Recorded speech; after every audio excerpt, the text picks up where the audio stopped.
Јас почнам тука прво со изработка на новиот генерален план кој што е поставка и треба да го завршиме јануари месец. Новиот генерален план по закон предвидува дека треба минимално општината да има 20 метри квадратни по глава на жител земја. Ние имаме 29. Меѓу ретките општини кои што имаме плюс зеленило по глава на жител. Немаме точна евиденција во делот на дрворедови и колку дрва имаме во градското подрачје. Меѓутоа ќе спомнам и ќе кажам дека ние сме сега го одобривме изготовката на ЛЕАПОД, тоа е еколошки план, кој треба да се заврши во јуни месец. Само да не го завршуваме, че знаеме колку дрвореди имаме и јас сум убеден дека меѓу ретките општини ќе имаме толку дрвореди и дрве во самиот град, затоа што прочитале сме виделе низ другите општини колку дрве имат и колку немаат.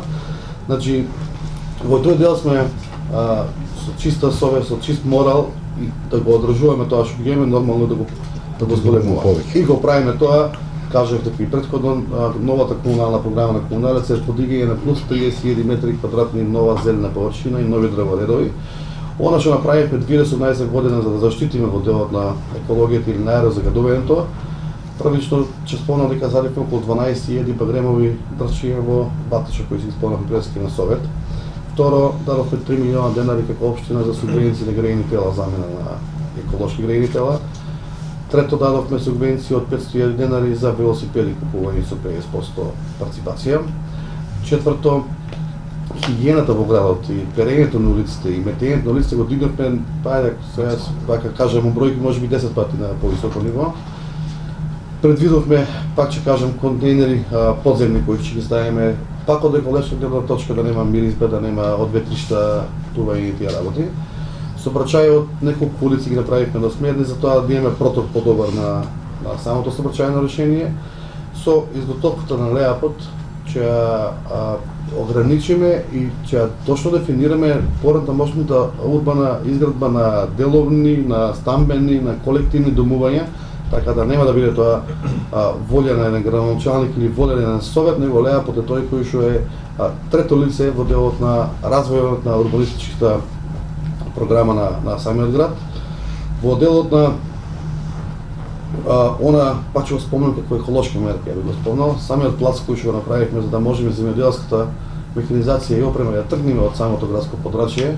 Ја верувам дека и со тоа ќе постигнеме еколошки мерки, пошто сами знаете дека еден земјоделски град Сменка ќе има над 4000 трактора и трактори кога влезат во самото градско јадро влесуваат и кал, и прашина, и пестициди од прскање и било што, така да и таа мерка би ја ставила во делот на екологијата. Обезбедивме, спомнавме пред малку, за детските градинки, сега за основното образование, па за средно образование, пречистувачи за воздух, еколошка мерка кај што нашите дечиња ќе бидат заштитени барем во она учебно време кај што се целодневно во делот на наставата. Аеросолизација почнавме да ја правиме меѓу првите во Република Македонија и постигнавме добри резултати. Сега тоа ќе бидам вака отворен и сакам да рачистиме таа дилема, пошто кога работиш нешто, другите гледаат и коментираат, веројатно многу подобро да гледаш, да коментираш, него да работиш. Ама ја не сум човек што можам да коментирам, јас сакам да сработам, а после другите да го коментираат. Значи, ние без никакви инвестиции, без никакви трошови, без никакви дополнителни вложувања во ништо, направивме, преработивме уред и на цистерна и на автоматизер, кај што добивме вештачки дош од 10 метра висина. Со самото тоа, лично сум бил секоја вечер на аерозолизација, после поминувањето на аерозолизација, кај што минува, воздухот е почист и се осеќа на самото дишење, па да не зборуваме за параметрите во делот на PM частичките. Сакаа некои тоа да го омаловажаат, да го понижаат и да го направат дека е, ете не знам, триумфална идеја. Не барам ја ни триумфална идеја да биде, не барам ни медал, него едноставно сакам, поготово во новиот центар, а тоа е од Жито југ пекарата, па до првиот кружотек кој што ги имаме во Кавадаци, до Северен булевар. Таму е сконцентрирана претежно колективно стамбено домување и таму е најголемото загадување. Значи, тие параметри ги имаме, ќе ги извадиме. Јас сакам да ви кажам дека во моментот работиме, ние имаме 4 мерни станици во Кавадаци, не една, и ако Митко успела да напрска едната мерна станица, и ако напрскаме мерната станица и она каже нула загадување, не е така. Значи е само да појаснуваме дека една мерна станица на саат и 20 минути ваде просечна вредност од преработка на 4000 метри кубни воздух. Значи она абсорбира 4000 метри кубни воздух и ваде средна вредност. Така да не значи како заврни сега 5 минути и готово. Не важи. Или застани камион до мерната станица и ќе каже милион ppm. Не е така. Таа се софистицирана метода на брзостава на просек од саат и 20 минути. Сакам да кажам дека имаме 4 мерни станици. Едната мерна станица е под мој воздух под Министерството за животна средина, која ќе оставена на кружниот тек кај Дзено, на Западен буливар.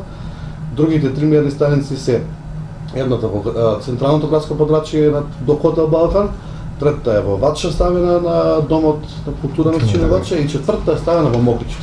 Зошто Мокниште? Мокниште ја ставивме за да имаме референтна вредност 0, знаеме дека сега ќе имаме чисто право. За некоја прилика наредната недела, вторник или четврток, ќе излеземе со официјални податоци. Со 365 дена ги немаме, ама имаме 320 дена, за тоа што се поставени мерните станици. Ќе испаднеме со просечна дневна загадувачка, просечни денови на поголема загадување од дозволеното, просечни денови на екстра добро амбиентален воздух и просечна анализа ќе направиме што значи тоа за Кавадарци. Ја ве уверувам, може ќе ви звучи чудно, Кавадарци врзостава на 320 дена. Просечна анализа на 24 часовна е во рамките на законските регулативи. Не е загаден град. Имаме ние 250-300 ppm во момент, а тоа е период од 2 до 3 сати. Ама имаме 20 дена ќе имаме и 20 ppm на, односно не се мере во ppm, него беше на метар кубен. Микрограми на метар кубен, да. Така да не треба во моментот да си правиме паника или во моментот да реагираме на одредена акутна состојба. Значи за тоа си има стручни лица, има универзитети, има Министерство за животна средина кој ќе направи анализа, а ние ќе правиме анализа, ќе испаднеме, ќе го поделиме на граѓаните, ќе оставиме на видео бивови, ќе ви дадеме вас медиум да објавите и ќе видиме колку денови имаме надпросечно загадување, колку денови е во рамки на нормално загадување, што е загадувањето, како е, а мерките кои ќе ги преземеме ги знаете доволно и вие. Уште една мерка која ќе за мене многу битна, еве за прв пат ќе откривам некаде во јануари месец, некаде околу 20 јануари, Кавадарци ќе ја добие физибили студијата за секундарна и примарна мрежа за гасификација. Значи таа ја порачавме во февруари месец, ќе ни стигне јануари 15-20. Таа студија комплетно опфаќа секундарна и примарна гасификација на Кавадарци. Од мерната станица до Ваташа, што викам, или до Глижич.